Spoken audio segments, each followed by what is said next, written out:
Everything we as human beings have created on this planet was essentially first created in our minds. All that you see, which is human work on this planet, first found expression in the mind, then it got manifested in the outside world. The wonderful things that we have done on this planet and the horrible things that we have done on this planet, both have come from the human mind. So if we are concerned as to what we create in this world, it's extremely important that first of all we learn to create the right things in our mind, how we keep our minds. If we do not have the power to keep our minds the way we want it, what we create in the world is also going to be very accidental and haphazard. So learning to create our minds the way we want is the basis of creating the world the way we want.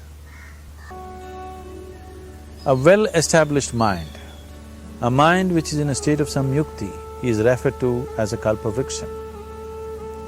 If you organize your mind to a certain level of organization, it in turn organizes the whole system. Your body, your emotion, your energies, everything gets organized in that direction. Once all these four dimensions of you, your physical body, your mind, your emotion and the fundamental life energies are organized in one direction, once you are like this, anything that you wish happens without even lifting a little finger actually. It would help to assist it with activity, but even without doing any activity, you can still manifest what you want if you organize these four dimensions in one direction and keep it unwavering in that direction for a certain period of time. Right now the problem with your mind is, every moment it is changing its direction. It is like you want to travel somewhere and every 2 steps if you keep changing your direction, the question of you reaching the destination is very remote unless it happens by chance. So, organizing our minds and in turn organizing the whole system and these four basic dimensions of who you are right now in one direction, if you do this, you are a kalpavriksha yourself. Anything that you wish will happen.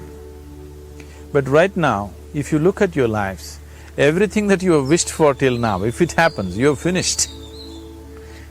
Everything and everybody that you have desired for, if all of that lands up in your house today, could you live with that? Once we're empowered like this, it's very important that our physical action, emotional action, mental action and energy actions are controlled and properly directed. If it is not so, we become destructive, self-destructive. Right now, that is our problem. The technology, which is supposed to make our life beautiful and easy, has become the source of all the problem that we are destroying the very basis of our life, which is the planet. So what should have been a boon, we are making a curse out of it. What has brought incredible levels of comfort and convenience to us in the last 100 years or so has also become a threat to our life simply because we are not conscious action, we are in a compulsive state of action. So organizing our minds fundamentally means moving from a compulsive state of activity to a conscious state of activity. You might have heard of people for whom they asked for something and beyond all expectations it came true for them. Generally this happens to people who are in faith. Now, let's say you want to build a house.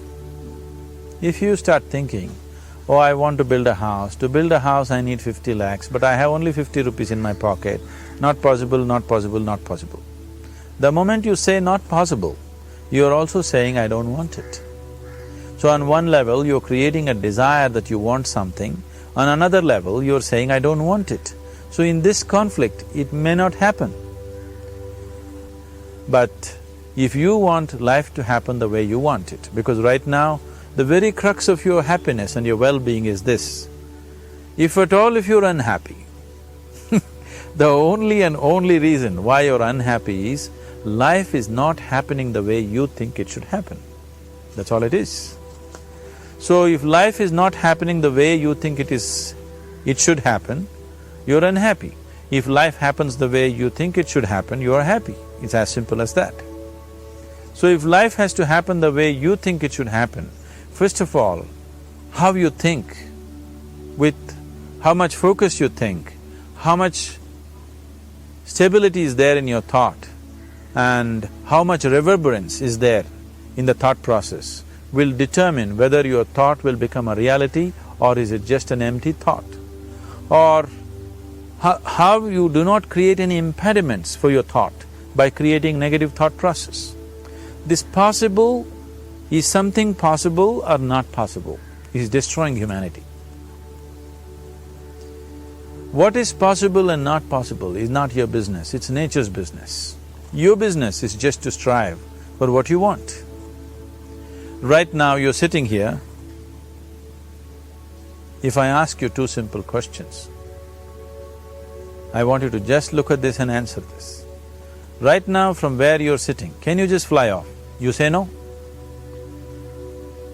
Right now from where you're sitting, can you get up and walk? You'll say yes. What is the basis of this? Why you say no to flying and yes to walking? Because past experience of life, many times you've gotten up and walked, never did you fly off. Or in other words, you're using the past experience of life as a basis for deciding whether something is possible or not possible. Or in other words, you have decided that what has not happened till now cannot happen in your life in future. This is a disgrace to humanity and the human spirit. What has not happened till now on this planet can happen tomorrow.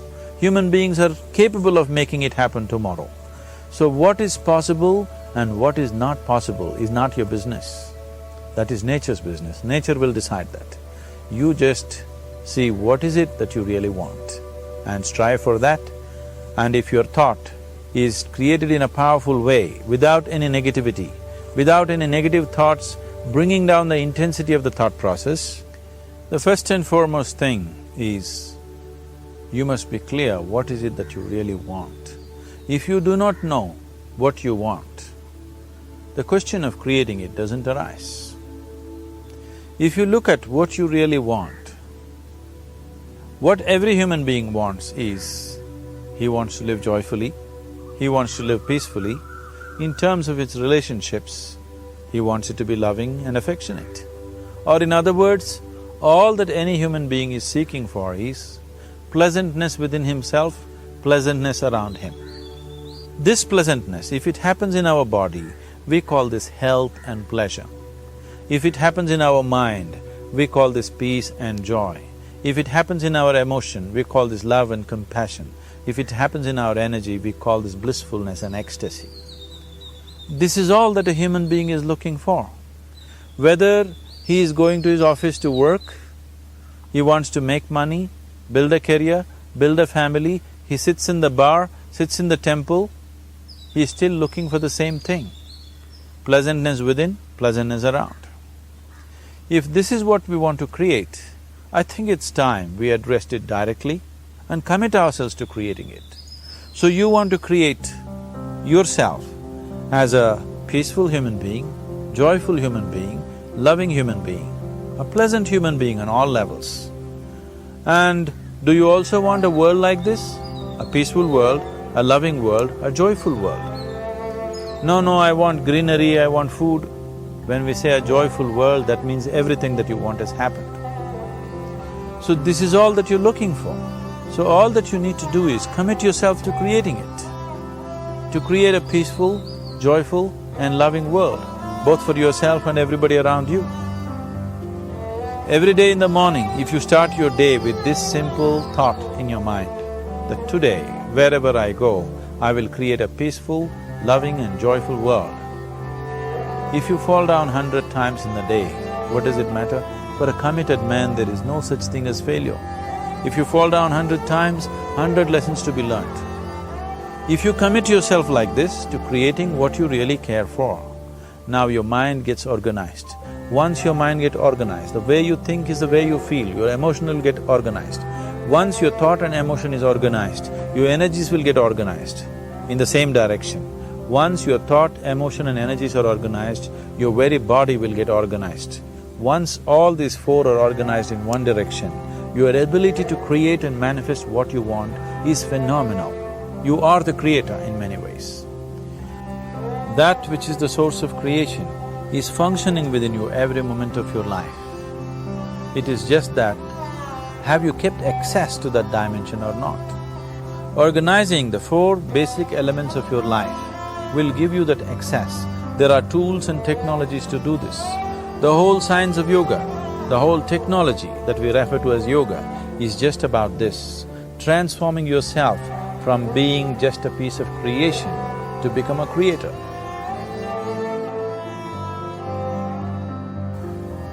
It is my wish and my blessing that every human being in this world should have this access to the source of creation within himself so that he can function here as a creator, not just as a piece of creation.